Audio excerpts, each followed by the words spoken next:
parce que président Macky Sall bi ñu doogaa falu ay temps bi ñu doogaa falu fraîchement la leen doon wax réew mi dafa makki est-ce que loolu tamit bu ñu koy jàngat nekkul ne c'est inhérent au changement de régime ba nga xam ne ni début bi yenn saa yi day métti le temps que la mayonnaise mën a jël après mbir yi mën a relancer am déet yow mi nga xam ne xam nga état am nga benn parcours ci état. non problème mooy Sonko lu mu diggaate moo bari dafa dem ba gëmloo ñu bari que moom bu faloo en 2 jours du may sax ay amul sax ñu koy waxee sax. délai de grâce soxlawul ko sax pour moom en 2 jours. nee na loolu yëfi tàppet la il va régler le problème donc buy bëri ñu bëri am ci moom yaakaar.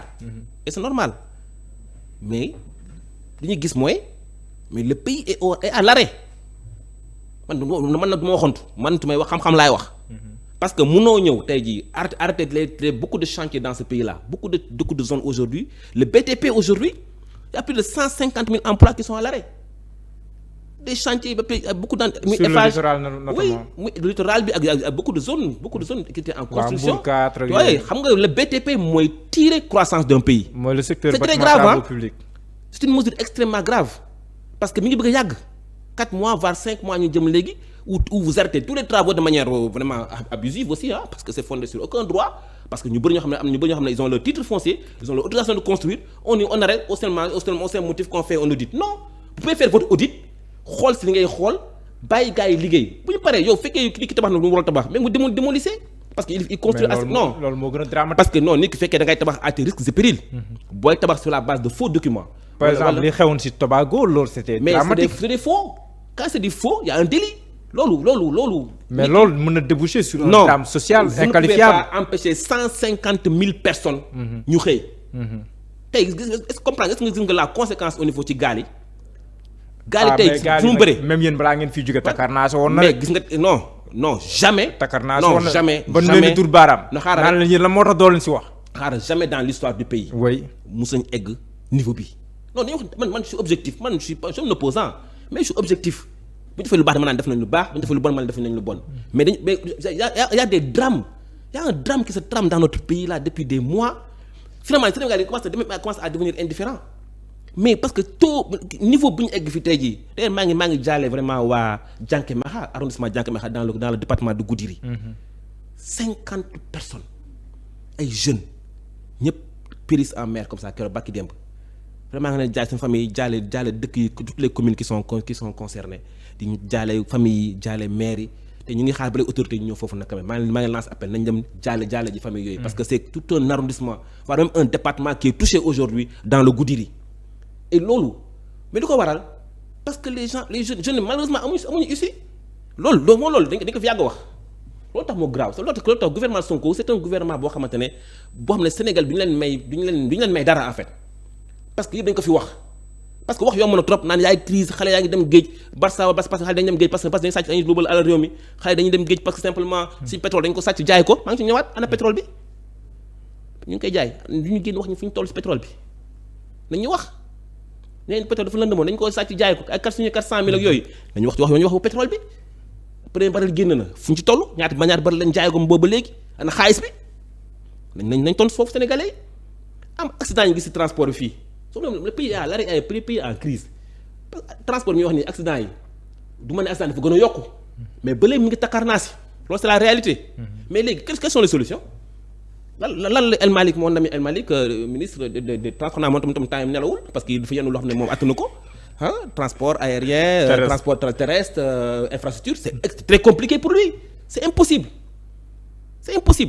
moo tax mais léegi ñu ngi ko laaj léegi quelles sont les mesures qu'il a prises lan la doxal lan anamu donc loolu c'est la vie chère mais moom léegi loolu ni si ñëwaat parce que dama bëgg loolu lëkkalikoo situation économique mais sànq da nga ne di nga ñëw si posture premier ministre ban taxawaay la war a am yow comme juriste maa ngi jot aussi da ngay sukkandiku si constitution bi li mu may premier ministre loolu ban jàng nga si def par rapport ak le premier ministre Ousmane Sonko ak doxalinam. xam nga Sénégal ak l'arrivée de Ousmane Sonko dans son duo avec Diomaye. oui y a un bouleversement même de notre constitution. parce que le président on a une constitution bu ñu amoon c'est une constitution boo xamante ne le président de la République est une personnalité assez forte mais aujourd'hui on a une déchéance de la fonction présidentielle.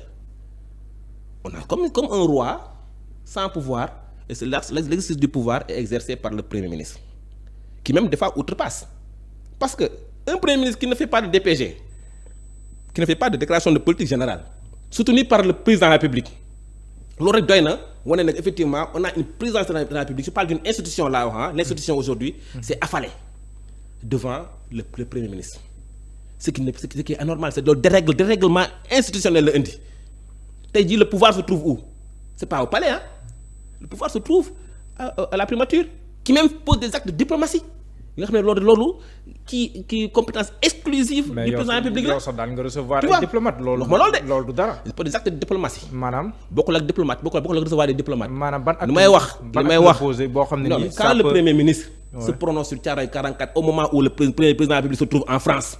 mais en tant que président du parti Pastef. Attendez. en tant que président du parti Pastef. c'est le premier ministre. ouais. vous savez il pose un acte qui peut amener une crise diplomatique parce que c'est accusé la France directement au moment où le président de la République est là-bas. Donc loolu c'est des choses sur lesquelles il faut que ñu parce que la déchéance de la fonction présidentielle bi Diomaye Faye incarné aujourd'hui il faut qu'il se rétablisse. Nous sommes dans une république bi nga xamante ne les pleins pouvoirs président de la République lañ ko jox. tey ñëpp xam nañu Sonko mooy nommé Diomaye fekk normalement Sonko moo war a contresigner mais aujourd'hui on sait que quasiment c'est lui qui signe c'est lui qui fait tout ku ñu nommé tey Sonko moo la nommé y a des gens que le président ne connaît pas. loolu aussi ça participe de la déchéance de la fonction présidentielle. Il faut que président Diomaye Faye mais nomination proposition yàgg na nit dina ñëw proposer au président de la République président. article 42.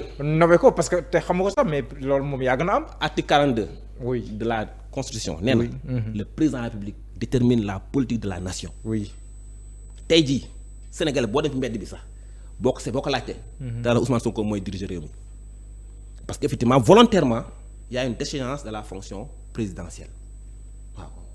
étudiant en droit cette année les ont wóor na ma tey sur la base. wóor de na ma Sonko mooy Diomaye aussi. ma ne la wóor na ma. loolu tam est-ce que tamit nekkoon fa leen raté le coche. examen première année de droit yi année prochaine. waaw on va leur poser la question. sur la déchéance de la fonction présidentielle. loolu nekk sujet bi. mooy nekk sujet la parce que li Ismaïla Madior Fall jàngaloon xale yépp c'est en contradiction totale ak lu ñu gis tey jii. non fu mu toll nii moom nguuram mu koy jàngale. voilà mais même nguuram boobu. fu mu toll sa xarit nguuram mu koy jàngale même sama xarit nguuram ko je salue au passage que je félicite au passage aussi. avait été nommé PCA au port moom tamit kenn déggatu ko parce que mais moom tamit xam naa sûrement fu mu toog mu naan effectivement lu mu gis nii mu doon jàngal xale yi université du loolu moo am parce que ñëpp foogoon nañu président République c'est un homme fort. mais ba léegi nii c'est pas le cas. il a réitéré nee na pas le cas.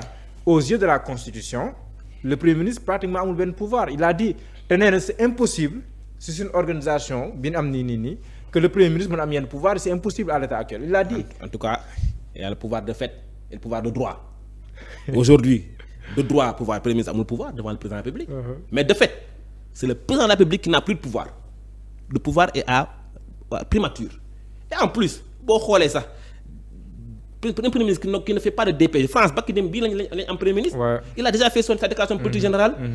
encore une fois loolu xam nga ñàkk xam-xam dafa am dafa graw la déclaration de politique générale ce n'est pas pour les députés de l'Assemblée nationale.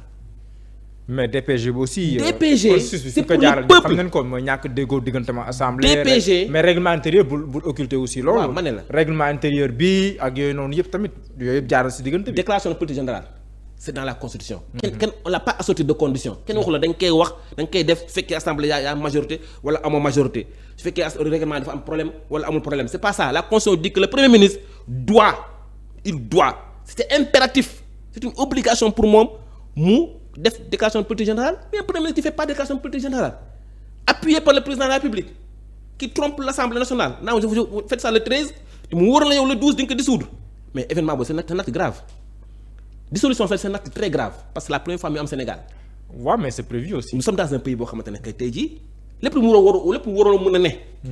mën na ne léegi c'est ça le Sénégal d'aujourd'hui lépp lu waroon loo xam ne kenn mësu ko xalaat. moo am tey jii. d'accord léegi ñu ñëw situation économique parce que sànq ba léegi. déjà on élit un président inconnu ñu fal ko kenn xamu ko. mais loolu kenn mësu ko xalaat xam nga. loolu am ngeen si part de moo fi am peut-être mun na am. yéen a fi nekk di xeex mun na am ba lii am.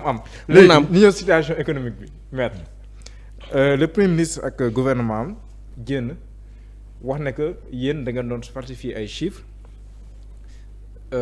endettement bi fi ngeen ko natt weesu na ko déficit budgétaire fi ngeen ko natt weesu na ko ak yeneen mbir yoo xam ne ni wax nañ ko si ba sax notation bi nga xam te ni Sénégal amoon na ko mu wàcc même bu nekkee aussi démb dégg nañ FMI mu wax na que dina accompagner l'État du Sénégal rafetlu exercice de transparence bi nga xam te ni moo si am mais si accusation yi nga xam te ni moom la le premier ministre porté contre seen régime notamment le président Macky Sall Abdoulaye Daouda Diallo Amadou Ba ak Mamadou Moustapha Ba bi nga ko dégloo yow mi nga xam te ni yow daan nga am lu lay natal si budget nga koy doxal si koppar réew mi ñuy wax ne que plus de 600 milliards dafa disparaître si budget bi ñu wax ne que ay xaalis yoo xam xamul fu mu jaar loolu ban jàng nga si def maître ban réaction nga def par rapport ak sortie gouvernement bi. bon ma première réaction moo déjà yow sax moo di poser question mel nii parce que bu ma tuddee gars yi woo la suba bu laaj Sonko nee na.